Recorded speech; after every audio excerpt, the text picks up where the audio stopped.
What's good, everyone? Welcome back to Spartan Gaming Reviews. If you're not subscribed to the channel, please, if you don't mind, hit that subscribe button for me. Remember, you don't have to like me to be subscribed.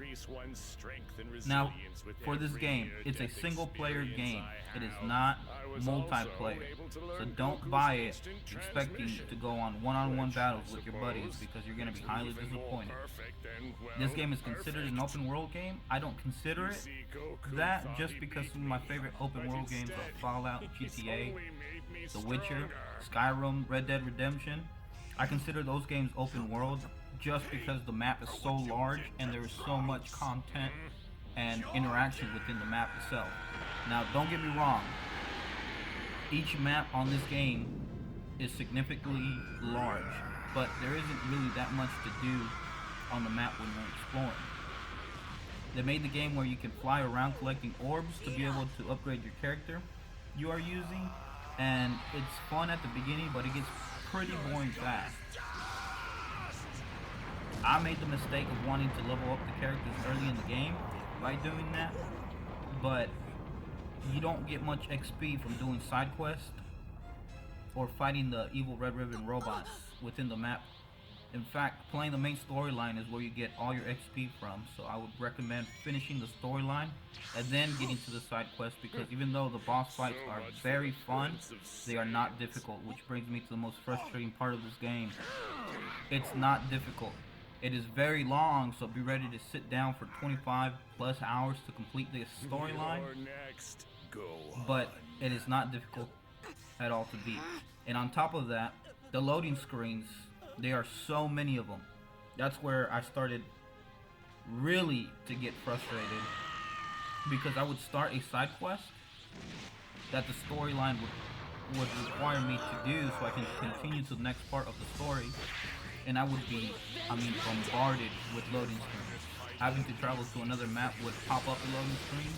It would take 45 seconds to a minute to load. I would finish the side quest that would take me 3 to 5 minutes, sometimes even less, and then go back to a different map.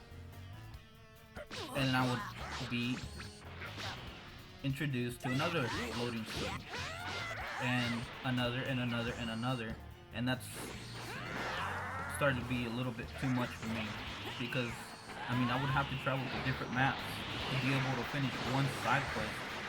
And between each map, there is a loading screen.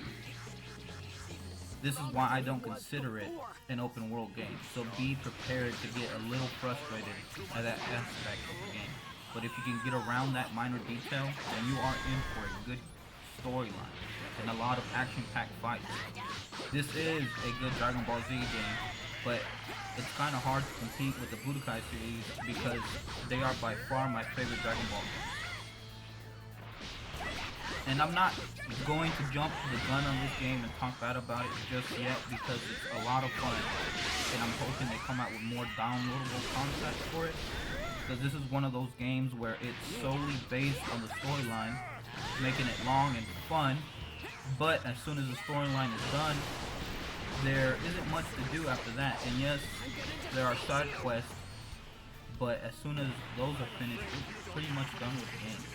It's not multiplayer, where you can select different characters and go all out with your friends to see who's the best. And that is something that I loved about the Budokai series, is being able to do the storyline, unlocking characters, to be able to go head to head with your friends to see who is the best. And that's what made that series so fun. So when it comes down to it, would I recommend the game? Yes, I would. It's Dragon Ball Z. Everybody loves the storyline. That's what made it so great, was replaying the storyline, having it go into so much detail, then having your own way of defeating characters made it a lot of fun. So I would recommend you getting the game and experiencing it for yourself. That's it for today's review. I do plan on doing a giveaway when I hit 1,000 subscribers and 4,000 hours of watch time. That's what it takes for YouTube channels to get monetized, so that's my goal.